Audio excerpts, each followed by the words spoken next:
Hi friends, Namaskar. Myself Dilip Kohli. Today we are going to discuss about unit number 5. Read to No Men Are Foreign by James Kirke. Friends, point વિશે તો આપણે કંઈ પૂછતા નથી એટલે એની discussion હું નહીં કરું. To the point.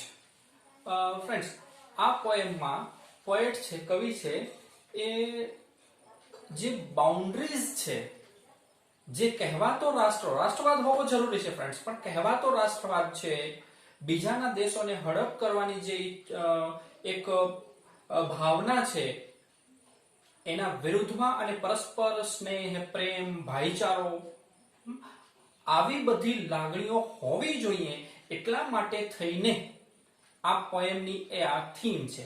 બીજું ફ્રેન્ડ્સ, તમે જોશો કે સમયાંતરે કોઈક ને કોઈક કન્ટ્રીઝના કોઈક ને કોઈક બાઉન્ડ્રીઝને લઈને ડિસ્પ્યુટ ચાલતા હોય છે. પછી એ ભારત પાકિસ્તાન હોય, ભારત બાંગ્લાદેશ હોય, ભારત અને ચીન હોય, કે તમે જોયું હશે વર્તમાનમાં અઝરબાઈજાન અને અલ્બેનિયા હોય. આ કોઈ પણ કન્ટ્રીઝ કોઈક ને કોઈક કારણથી એકબીજાની બોર્ડર્સને લઈને હંમેશા ડિસ્પ્યુટમાં હોય છે. પણ આ બધાની વચ્ચે ભોગવવાનું તો સામાન્ય નાગરિકોને આવે છે, ત્યાંના કોમન સિટીઝન્સને આવે છે. મોસ્ટ ઇમ્પોર્ટન્ટ, સૌથી વધારે ભોગવવાનું આવે છે જે સૈનિકો છે, આર્મી છે, અને એના ફેમિલીને, એના પરિવારને. ફ્રેન્ડ્સ, તો અહીંયા યુદ્ધની ભયાનકતા અને જો એકચ્યુઅલી જોઈએ તો આ કન્ટ્રી છે, ગુજરાતીમાં જેને આપણે, સંસ્કૃતમાં જેને આપણે કહીએ છીએ વસુધૈવ કુટુંબકમની જે ભાવના છે, એ આ પોએમમાં બતાવવામાં આવી છે. ફ્રેન્ડ્સ, નો મોર ડિસ્કશન, સીધું ટુ ધ ટ્રાન્સલેશન તમે સમજી લેશો તો તમારા માટે ક્વેશ્ચન આન્સર લખવા બહુ ઈઝી થઈ જશે. Okay, let's start. રિમેમ્બર. જો ફ્રેન્ડ્સ, અહીંયા વારંવાર ત્રણેક વખત આ શબ્દ આવ્યો છે, આ વર્ડ આવ્યો છે રિમેમ્બર. યાદ રાખજો, સમજજો. અહીંયા કહે છે શું યાદ રાખવાનું, શું સમજવા માટે આપણે કહે છે અહીંયા પોઈન્ટ. રિમેમ્બર, નો મેન આર સ્ટ્રેન્જ, નો કન્ટ્રીઝ ફોરેન. શું યાદ રાખવાનું છે આપણે? મેં કીધું ને, વસુધૈવ કુટુંબકમની ભાવના માટેનું છે. અહીંયા યાદ રાખો, સમજો તમે કે નો મેન આર સ્ટ્રેન્જ, કોઈ દુનિયાનો કોઈ પણ માણસ છે એ સ્ટ્રેન્જ નથી. એકચ્યુઅલી સ્ટ્રેન્જ આપણે એને એક વખત નથી મળ્યા, આપણા માટે એ person strange, similar word, unknown છે. ઠીક છે ત્યાં સુધી. પણ બીજી રીતે જોઈએ એને તો એ આપણા જેવો જ છે, આપણા જેવું જ બ્લડ છે એનામાં. હા, એ અલગ વસ્તુ છે કે બધા જ કન્ટ્રીઝના, બધા જ રીઝન્સ છે, બધા જ પ્રદેશો છે, ત્યાંના લોકોના રીત રિવાજો અલગ હોય, ત્યાંનો ટ્રેડિશનલ જે આપણે અટાયર, કપડા, પોશાક કહીએ છીએ એ અલગ હોય. મે બી ઘણા બધા કન્ટ્રીઝમાં તમે જાણો છો કે ચામડીનો રંગ છે, ઊંચાઈ છે, કે દેખાવ છે, આ બધું અલગ હોય છે, પણ બધાના શરીરમાં એક જ રક્ત વહે છે, જેનો ક્યારેક કલર અલગ નથી હોતો. અને સૌથી મોટી વાત છે માનવતાની. તો એક માનવ તરીકે આપણે બધા જ સમાન છીએ. તો કોઈ પણ, રિમેમ્બર, નો મેન આર સ્ટ્રેન્જ, નો કન્ટ્રીઝ ફોરેન. ફોરેન એટલે વિદેશ. એકચ્યુઅલી આપણે અહીંયાથી ઇન્ડિયામાં અત્યારે છીએ તો આપણા માટે બીજો દેશ છે ફોરેન કહેવાય, એબ્રોડ કહેવાય. ફોરેન સિમિલર વર્ડ થશે એનો એબ્રોડ. ઓકે, ઠીક છે. પણ અંતે તો એ પણ આપણા જેવા જ માનવો છે. રિમેમ્બર, નો મેન આર સ્ટ્રેન્જ, નો કન્ટ્રીઝ ફોરેન. યાદ રાખો, કોઈ પણ માણસ એ અજાણ્યો નથી, કે ના તો કોઈ દેશ એ વિદેશ છે.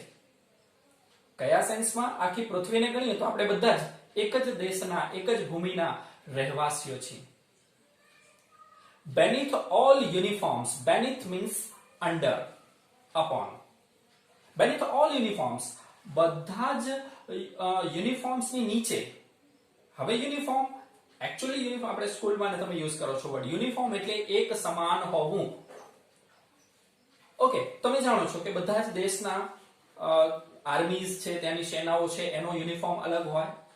ઇવન દરેક પ્રાદેશિક રીતે વિચારો કે વર્લ્ડલી વિચારો તો બધા દેશના પોશાક છે એ પણ અલગ હોય. ઠીક છે, એ ત્યાંની પરિસ્થિતિઓ અનુસાર હોય છે. દરેક દેશની, દરેક વિસ્તારની, દરેક પ્રદેશના પોશાક પર્ટિક્યુલર છે એના પાછળનું એક તો આપણી ટ્રેડિશનલ છે, પરંપરા છે, એ પરંપરાઓ પણ સમજી વિચારીને બનાવેલી છે. સપોઝ તમે જોશો આરબ કન્ટ્રીઝમાં જોશો, ગલ્ફ કન્ટ્રીઝમાં જોશો, ત્યાં બુરખો વધારે પહેરે છે સ્ત્રીઓ, તો એના પાછળનું પણ રીઝન હોય છે સાયન્ટિફિક, ભલે વર્ષોથી આવ્યું છે. એવી જ રીતના પર્ટિક્યુલર કોઈ પણ વિસ્તારનું તમે જોઈ લો તો ત્યાંનો જે દેશ છે એ ત્યાંની પરિસ્થિતિઓને અનુકૂળ થવા માટે હોય છે. બરાબર છે. તમે સાઉથ ઇન્ડિયામાં જાઓ તો ત્યાં મેક્સિમમ લોકો લુંગી પહેરતા હોય છે. જ્યારે નોર્થમાં જાઓ એટલે ઉત્તર ભારતમાં આપણે જોઈએ તો લુંગી પહેરવી એ સારું નથી ગણાતું. ત્યાં તો સાઉથમાં તો લોકો મેરેજ હોય તો પણ લુંગી પહેરે છે. તો ત્યાંની પરિસ્થિતિઓ, અહીંની પરિસ્થિતિઓ, એવી જ રીતના વર્લ્ડ વાઇડ વિચારી લેવાનું. દરેક પરિસ્થિતિઓ અનુસાર ત્યાંનો અટાયર હોય છે, ત્યાંનો પોશાક હોય છે. પણ beneath all uniforms, પછી એ દેશની આર્મીનો યુનિફોર્મ હોય કે આપણા બધાના ટ્રેડિશનલ પરંપરાગત પોશાક હોય, એ બધાની નીચે under beneath a single body breaths. એક જ બોડી છે, એક જ શરીર છે, એક જ આત્મા છે, એ ધબકે છે, એક જ શરીર જીવે છે, એક જ હૃદય છે બધાનું. લાઈક અવર્સ, આપણી જેમ જ બાકી બધા દેશ અને પ્રદેશના પણ. The land our brothers walk upon, આપણી જેમ જ, આપણે જે લેન્ડ ઉપર, આપણે જે ભૂમિ ઉપર, આપણે જે જમીન ઉપર ચાલીએ છીએ, રહીએ છીએ, કામ કરીએ છીએ, આ બધી જ ભૂમિ our brothers એટલે કે આપણા ભાઈઓ, અર્થાત કે વિદેશના કોઈ પણ દેશના લોકો સેમ ધરતી છે, એ જ પૃથ્વી છે, એના ઉપર ચાલે છે. Is the earth like this, એ આના જેવી જ છે. In which we all shall lie, કે જે બધા ઉપર જ આપણે જ રહેવાનું છે. We all shall lie, આપણે બધા રહેવાનું છે, એના ઉપર રહીએ છીએ. They too are, અને એ બધા પણ, એ બધા એટલે કે કોણ? સપોઝ અત્યારે આપણે ભારતની વાત કરીએ છીએ, ગુજરાતમાં રહીએ છીએ, તો ગુજરાતની વાત કરીએ છીએ, તો આપણા પરિપ્રેક્ષ્યમાં વિદેશ એટલે કે ભારત સિવાયનો કોઈ પણ દેશ. એવી જ રીતના એ લોકો જ આ પોએમ વિચારશે. તો માનો સપોઝ ઇંગ્લેન્ડની વાત કરે છે, પોઈન્ટ આપણા ઇંગ્લેન્ડના જ છે, તો ઇંગ્લેન્ડની વાત કરે છે, ઇંગ્લેન્ડ માટે એબ્રોડ એટલે કે ફોરેન આપણે થયા, ઇન્ડિયન લોકો થયા, અથવા તો ઇંગ્લેન્ડ સિવાયના કોઈ પણ લોકો થયા. તો હવે ઇંગ્લેન્ડ વાળો વિચારશે તો પણ એ જ ભૂમિ છે, જમીન છે, અને આપણે વિચારશું તો પણ એ છે. એવી રીતના કોઈ પણ કન્ટ્રીઝ. they too, એ બધા જ aware of, જાગૃત છે, જાણકાર છે, ખબર છે, અથવા તો એ બધાને જરૂર પડે છે, ઉપયોગ કરે છે. શેનો? સન એન્ડ એર એન્ડ વોટર. આપણે જ જે સૂર્યનો ઉપયોગ કરીએ, જે સૂર્યનો તડકો લઈએ છીએ, સૂર્યનો પ્રકાશ લઈએ છીએ, એ જ સૂર્ય કોઈ પણ દેશના કન્ટ્રીઝમાંથી, કોઈ પણ દેશના લોકો પણ લે છે. એવી જ રીતના એર હોય કે વોટર હોય. Are fed by peaceful harvest, અને એ બધા જ લોકો ફેડ એટલે પોષણ મેળવવું, ખાવું. તો એ બધા દેશના લોકો પણ પોષણ મેળવે છે, ખાય છે. પીસફુલ હાર્વેસ્ટ, એકદમ પીસફુલ, એકદમ શાંતિપૂર્વક, જેને લણવામાં આવ્યો હોય, હાર્વેસ્ટ એટલે કે લણવું, શાંતિપૂર્વક જેને લણવામાં આવ્યો હોય, મેળવવામાં આવ્યો હોય, ખૂબ મહેનત પછી, 3, 4, 5, 6 મહિના વાવી દીધા પછી, મહેનત પછી જે એમને ફળ પ્રાપ્ત કરવાના હોય, જે પાક લણવાનો હોય, એની વાત છે. તો they are fed by peaceful, આપણે પણ જેટલી મહેનતથી જે પાક લણીએ છીએ, મેળવીએ છીએ, એવી જ રીતના તેઓ પણ પીસફુલ હાર્વેસ્ટ માટે આપણે શું પ્રોડ્યુસ અથવા તો ફ્રુટેજ. with by wars long winter starved, એવી જ રીતના wars long winter starved એટલે કે આમ તો ભૂખમરો થાય, સફરિંગ, કે વર્ષો સુધી, મહિનાઓ સુધી એને મહેનત કરી છે અને એનું ફળ હાર્વેસ્ટ કરે છે, એ પાકને લણે છે. તો આપણે જેટલી મહેનત કરી છે એટલી જ મહેનત એ લોકો પણ કરતા હોય છે, કરવી પડતી હોય છે. લોંગ વિન્ટર્સ શબ્દ અહીંયા આપ્યું છે. એકચ્યુઅલી વિન્ટર એટલા માટે કીધું છે કે યુરોપિયન કન્ટ્રીઝમાં તમે જોશો કે જ્યાં મેક્સિમમ વિન્ટર લોંગ હોય છે, લાંબો શિયાળો હોય છે, કે જ્યાં શિયાળા દરમિયાન એકદમ બરફ છવાઈ જતો હોય છે, તો એવા વિસ્તારોમાં પાક છે અથવા તો કોઈ પણ ખાવાની વસ્તુઓ છે એ પ્રોડ્યુસ જલ્દી થઈ શકતી નથી, બહુ મુશ્કેલીઓ પડે છે. તો અહીંયા એ સેન્સમાં સમજવાનું છે કે ખૂબ મહેનતની, ખૂબ પરસેવાની જે કમાઈ છે, મહેનત છે, એ અહીંયા પ્રાપ્ત કરે છે, મેળવે છે. Their hands are ours, એ લોકોના હેન્ડ્સ છે, હાથ છે, એ પણ આપણા જેવા જ છે. in their lines we read, અને એ લોકોની જે લાઇન્સ છે, હાથમાં લાઇન્સ છે, હાથની રેખાઓ છે, we read, જેમાં આપણે જોઈ શકીએ છીએ, વાંચી શકીએ છીએ હાથની રેખાઓમાં. હાથ જોઈએ તો પણ ખબર પડી જાય કે માણસ કેટલી મહેનત કરે છે. a labor not different from our own, એના હાથની રેખાઓમાં પણ આપણે વાંચી શકીએ છીએ, જોઈ શકીએ છીએ એ મહેનત કે જે મહેનત આપણાથી અલગ નથી. not different for our own, આપણા પોતાથી અલગ નથી. remember they have eyes like ours, remember, યાદ રાખજો મિત્રો કે એ લોકોને પણ eyes, આંખો છે, like ours, આપણા જેમ જ, આપણી જેમ જ એ લોકોની બે આંખો છે, બે કાન છે, હાથ છે, પગ છે, બરાબર, આપણા જેવા જ છે કે જે આપણી જેમ જ wake or sleep, જાગે છે અને સૂવે છે. આપણા જેમ જ એ લોકોની દિનચર્યા હોય છે. in every land is common life, તમે દુનિયાના કોઈ પણ જગ્યાએ જાઓ તો લાઈફ કોમન જ હશે, મહેનત કોમન જ હશે. હા, પરિસ્થિતિઓ અનુસાર થોડુંક ઓછું વધુ સરળતા હોય કે એ બધી અલગ વસ્તુઓ છે, પણ મહેનત તો એની પરિપ્રેક્ષ્યમાં બધા કરતા જ હોય છે. that all can recognize and understand, અને આ જે લાઈફ છે, કોમન લાઈફ છે, પછી ભારત હોય કે દુનિયાનો કોઈ પણ કન્ટ્રી હોય, એને આપણે રેકોગ્નાઇઝ કરવાની છે, એને આપણે આઈડેન્ટિફાઈ કરવાની છે, ઓળખવાની છે, અન્ડરસ્ટેન્ડ કરવાની છે, સમજવાની છે. let us remember, ચાલો આપણે યાદ રાખીએ. let us remember whenever we are told, જ્યારે પણ આપણને એવું કહેવામાં આવે છે કે to hate our brothers, કે આપણા ભાઈઓને જ નફરત કરીએ. આપણા ભાઈઓ એટલે દુનિયાના કોઈ પણ દેશના લોકો આપણા ભાઈઓ જ છે. જ્યારે પણ આપણને એવું કહેવામાં આવે કે ચાલો આપણે આપણા ભાઈઓને જ નફરત કરીએ, ત્યારે it is ourselves, યાદ રાખજો, એ આપણી જાત જ છે. જેને આપણે નફરત કરીએ છીએ એ આપણી જાત જ છે.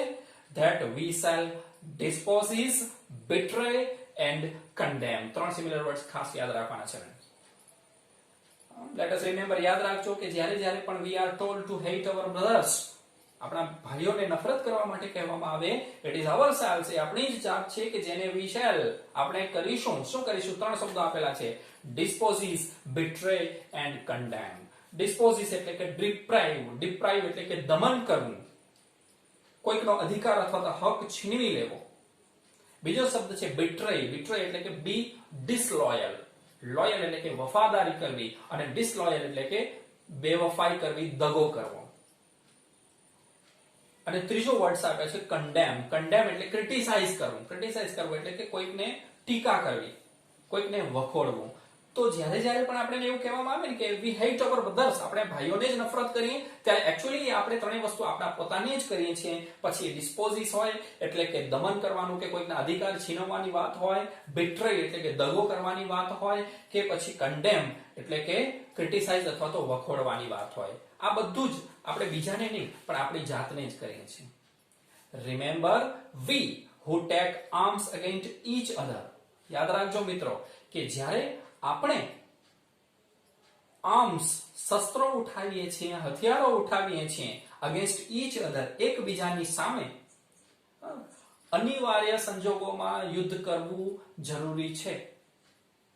સામે કોઈ કન્ટ્રીઝ આવીને આપણા ઉપર ચડી બેસે તો નો ડાઉટ યુદ્ધ કરવું જ જોઈએ, એનાથી ડબલ જવાબ આપવો જોઈએ. પણ બિનજરૂરી રીતે સામ્રાજ્યવાદ છે, જો પહેલા 2 વિશ્વયુદ્ધ થઈ ગયા, એમાંનું બહુ મોટું એક રીઝન હતું સામ્રાજ્યવાદની નીતિ હતી. એ લોકોને પોતાના દેશની બોર્ડર્સ છે એને મોટી કરવી હતી.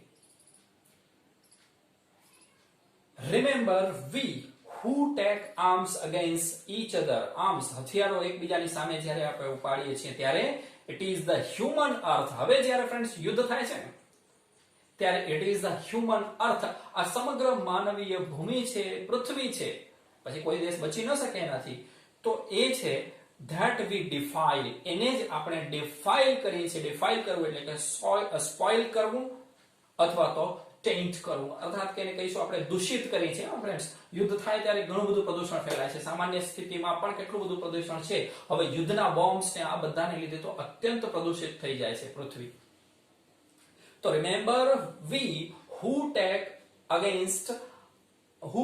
arms against each other it is the human earth. જ્યારે આપણે એકબીજાની સામે હથિયાર ઉઠાવીએ છીએ ત્યારે એ આ હ્યુમન અર્થ છે, આ માનવીય ધરતી છે, આપણી પૃથ્વી છે, જેને આપણે ડિફાઇલ કરીએ છીએ, સ્પોઇલ કરીએ છીએ, ટેન્ચ કરીએ છીએ અને દૂષિત કરીએ છીએ, ખરાબ કરીએ છીએ. અવર હેલ્સ ઓફ ફાયર, હેલ્સ એટલે આમ તો નર્ક થાય અને ફાયર એટલે આગ. યુદ્ધ દરમિયાન જે આગ છે એ નર્ક જેવી આગ હોય છે, બોમ્બ્સ ને આ બધાને લીધે. તો યુદ્ધની જે આગ છે, નર્ક જેવી જે આગ છે, એન્ડ ડસ્ટ અને એમાંથી જે રજગણો ઉડે છે, પ્રદૂષણ ફેલાય છે, આઉટરેજ ધ ઇનોસેન્સ ઓફ એર, અને એ બધી વસ્તુઓ છે આગ અને ડસ્ટ. હેલ્સ ઓફ ફાયર અને ડસ્ટ, ક્વેશ્ચન આન્સરની વાત પછી કરી છે ફ્રેન્ડ્સ. હેલ્સ ઓફ ફાયર અને ડસ્ટ છે ને આ ફ્રેન્ડ્સ આઉટરેજ કરે છે, વાયોલેટ કરે છે, દૂષિત કરી નાખે છે, હિંસક બનાવી દે છે. કોને? ઇનોસેન્સ ઓફ એર, આપણી જે હવા છે ને એની નિર્દોષતાને, એની શુદ્ધતાને દૂષિત કરી દે છે, હિંસક બનાવી નાખે છે.